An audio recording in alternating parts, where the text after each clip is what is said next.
Hello and welcome. You're listening into the Subconscious Mind Mastery Podcast. This is Daniel Danovi. All right, so here we are at the end of 2020. Our feet are just inside of 2021 at the time of this recording. And if this is your first time as a listener of the Subconscious Mind Mastery Podcast, welcome. And know that you're here by divine appointment. In our conversations, we don't believe anything happens by accident. It is all part of the reality that we create and how we're being in the world. Now, if you've been listening to this for a while now, you'll know that we're in the middle of my series on self-identity and self-concept. And this is not a departure from that. It's a little bit different than the entire series, but it's timely. The topic is timely, but there is still elements of how we're being in the world and who we're choosing to being. So self-identity is wrapped up into this. In fact, it's wrapped up into everything we do and has an impact on everything that we manifest in the world. Now, speaking of manifestation, this is probably a good segue into the first key. And before we manifest or create the next chapter at any point in life, we really want to be conscious and deliberate in untangling ourselves from the energy of the past, even if it was just yesterday or earlier this morning, and being complete with what has transpired. And it is what I call my three-step process of acknowledgement, acceptance, and letting go. Metaphorically, I picture it as wiping the mud off your shoes at the door and sometimes having to take your shoes off at the door before you step inside. Because otherwise, you're going to attract that dirt all over the place. So staying with that concept, we want to step into 2021 with clean feet, clean shoes. Now, as we talk about completing on 2020, understand that there's a lot we could do around the area of completion. And we did do a couple in-depth podcasts about 8 or 9 episodes ago. Thomas and I did one together, endings and completions, or was it completions and endings? I'm not sure. But I then did a follow-up podcast right after that because, frankly, I was incomplete with what was said, and I needed to say a little bit more.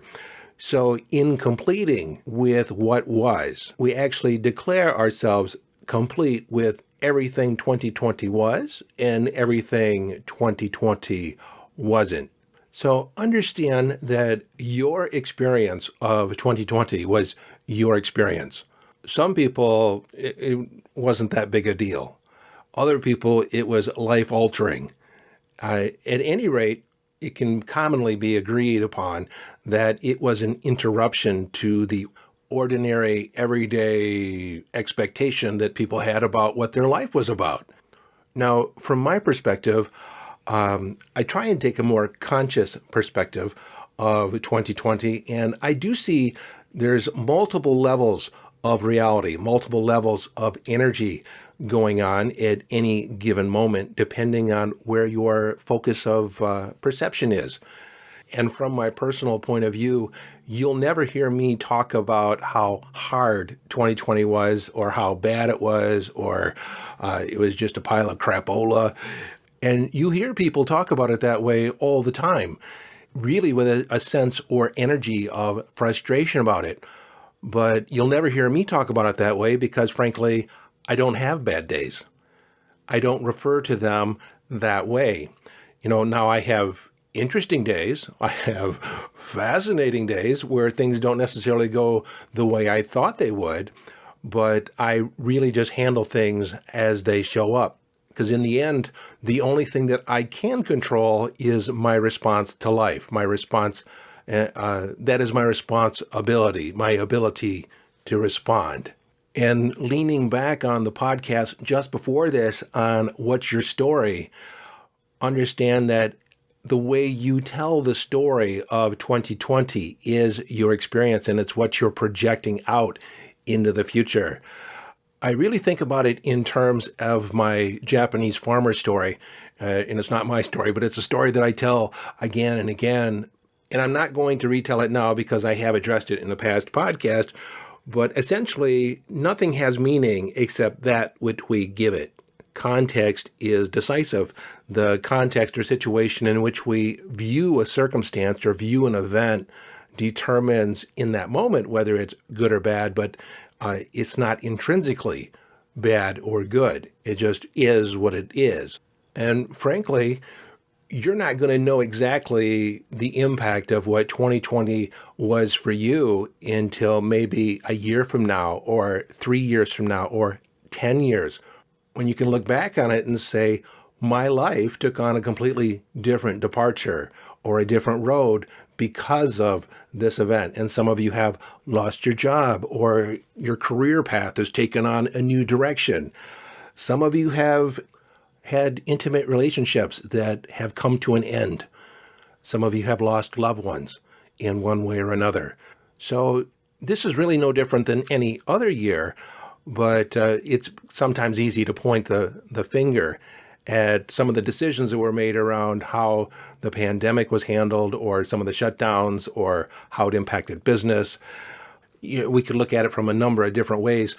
But in the context of completion and using the 3-step process, the first thing we want to do is acknowledge. We want to acknowledge, or you want to acknowledge, what 2020 was for you, and in a way that is empowering. So one of the questions that I typically ask is, what did I learn?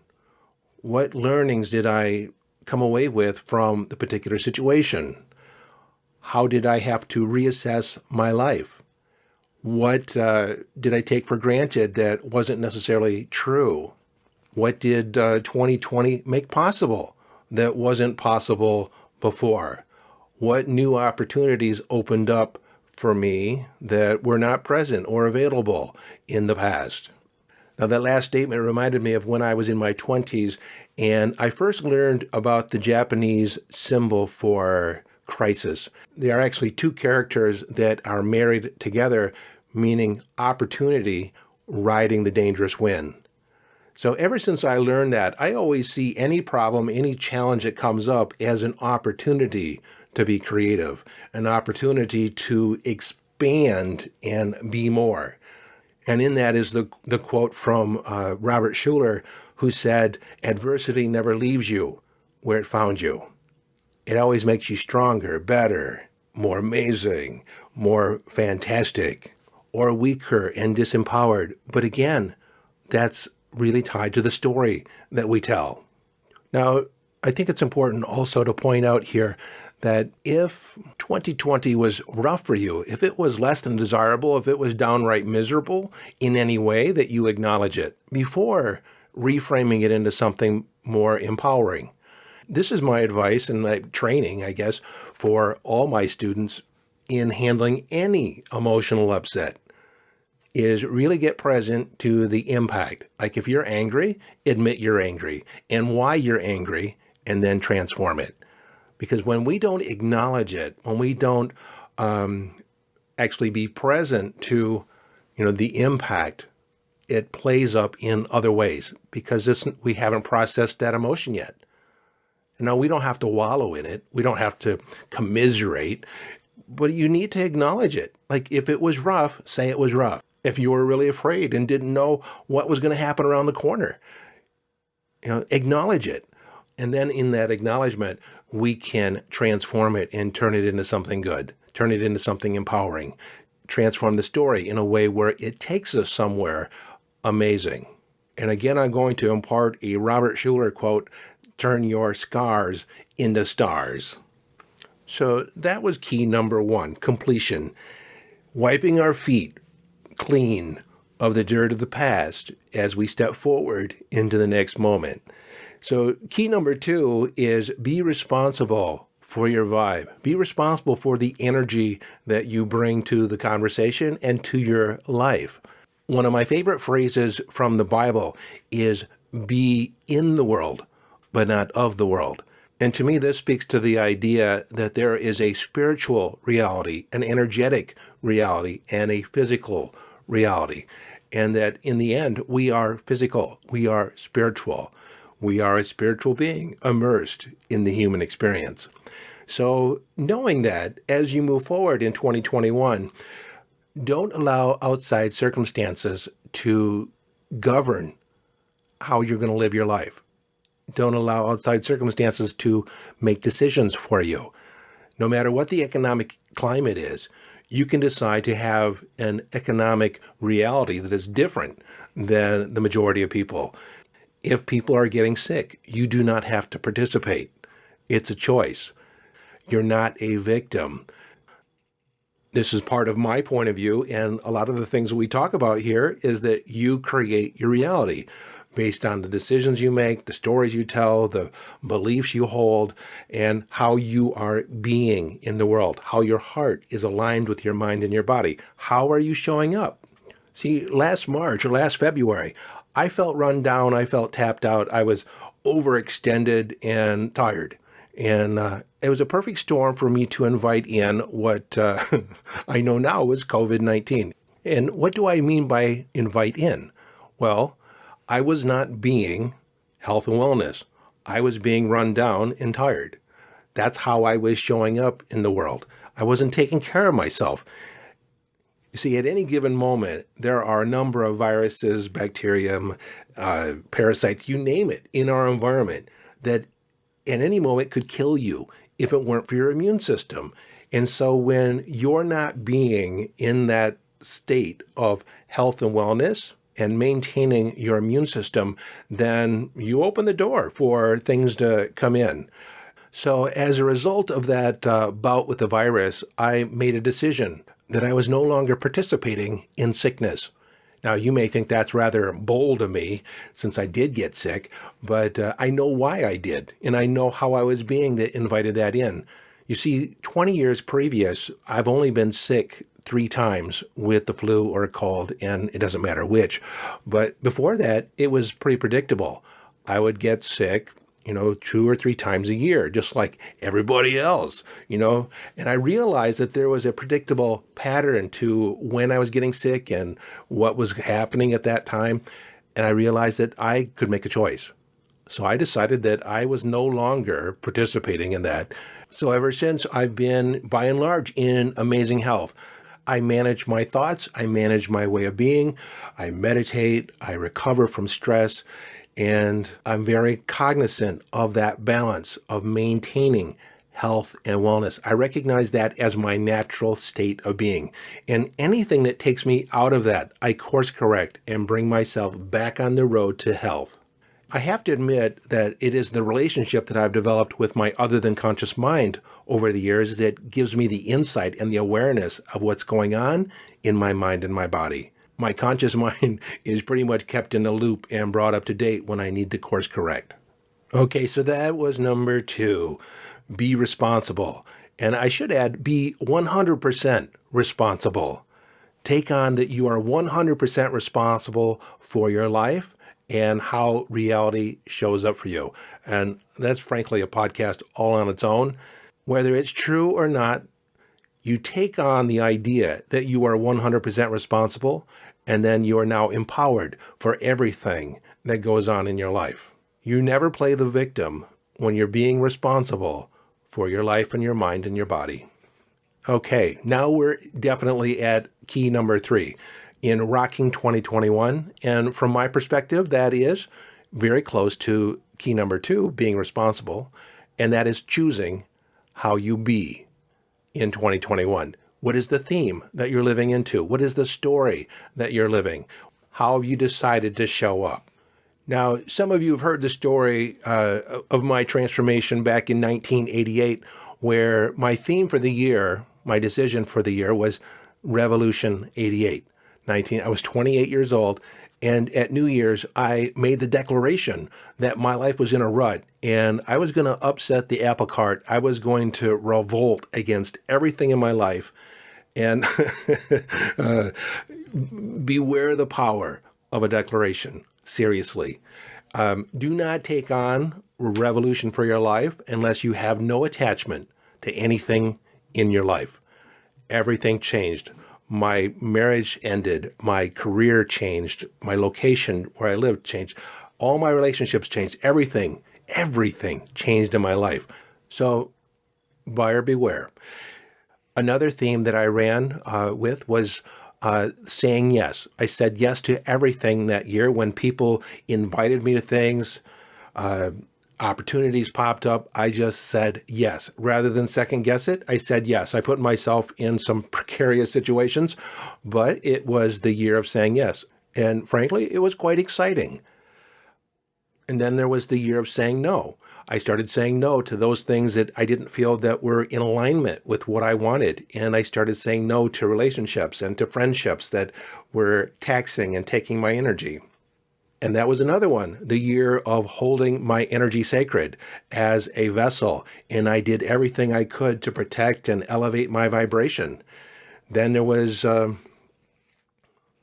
year of intuition. I ran my entire year on intuitive inner guidance, going yes or right. I checked in every time, and I actually took trips and created day trips where it was nothing but leaning in to my intuition, not having any idea where I was going to end up or what I was going to do. I'd go on road trips, sometimes hundreds of miles, and ended up in the most amazing synchronous events and situations, meetings that I could ever have dreamt of. Now, if you were listening to the podcast back in September or October, I made the statement that I was going to live the next year as if I was dying, because I found a lot of people were talking about the mucky muck of 2020 and really getting, I guess, caught up in the drama of it all. And I decided that, if this was my last year, and this is all I got, this is what the universe provided me, and it was my last year, I was going to live it to my fullest. And once I made that declaration, I began looking at where in my life was I not having enough life in my living. What could I ramp up? What could I create more vitality around, more passion around? Where am I limiting my experience of life? And I'll talk about this in a future podcast and what has transpired and what has shifted and my questioning process and how I revisited and really determine, am I living my life to my fullest? Am I milking it for all it's worth? In the words of Thoreau, suck the marrow out of life, living deliberately. Now, I don't know if you can hear it, but I can feel the energy in my voice and my whole being shift and change as I'm in this idea of living life to my fullest. I'm embracing this quote by George Bernard Shaw, and it says, "I want to be thoroughly used up when I die, for the harder I work, the more I live. I rejoice in life for its own sake. Life is no brief candle for me. It is a sort of splendid torch which I've got a hold of for the moment, and I want to make it burn as brightly as possible before handing it on to future generations." You see, once you take on a theme, it should take on an energy of its own. That's when you know that you picked the right one. And if you need to, go back to my podcast on procrastination, rewriting the story of procrastination. Because when you pick a theme, you don't want it to occur like some resolution that you've thrown out there in the past, just like because you had a moment of inspiration. You need to get aligned with it. You need to align your heart with your mind and your body. Again, this is how you're being. What is your story? Do you need to reorder the circumstances of your life to show up in a way that is in alignment with the theme that you're living that year? Back when I was doing the Revolution 88, everything that came up in my life, I asked, does this fit the idea of a revolution? And if it was a yes, then I put myself in it. Now, an alternative to this idea of living into a theme is picking a different theme for each month and living it for 30 days and really investing yourself in it for 30 days and then shifting to something new. That's another way of doing it. Again, you create it. You can do it any way you want. I think the important message is that you want to interrupt your normal pattern. If you really want to rock 2021 and suck the marrow out of it, really get the most out of your year, then you need to do things differently. You need a different approach. What is the Einstein quote of insanity? is doing the same thing over and over again, but expecting a different result. Now, a characteristic that I have found very helpful in doing a lot of this, and it's something that's suggested by Thomas Miller a couple podcasts ago on being a high conscious being, is playing a game, gamifying it. And in that podcast, he talks about playing the game of being a high conscious being and just putting on the head or putting on the persona that he was a high conscious being and looking at his life, looking at his decisions of the day in the context of being a high conscious person. And is this the type of activity, or is this the response that a high conscious being would have? And it begins to inform yourself in a new way. In playing the game, you invite the imagination in and act as if. Now, acting as if is different than faking it till you make it. You really put your being behind it when you act as if. You align your heart with your mind and your body in that whole persona, that whole projection. I love the Shakespeare quote, and it is something I live my life by. To assume a virtue, act as if you have it not. Again, I'll say it. To assume a virtue, act as if you have it not. And what that means is, as you take on an idea, what would it feel like? What would it move like? What would it sound like? Express it in that realm. If you had maximum confidence, how would you move differently than you currently move? How would you talk? What would be your tone of voice? What would you begin? What would you attempt if you had ultimate maximum confidence? And then just step into it as if it has always been a part of your persona. Okay, let's wrap this up. So number one, I'll revisit the three keys. And I guess there was only three this time around, even though I kind of sprinkled some new ones in there. But they're under the umbrella of the three keys. Key number one, be complete. Wipe your shoes off before you step into the present or into the future.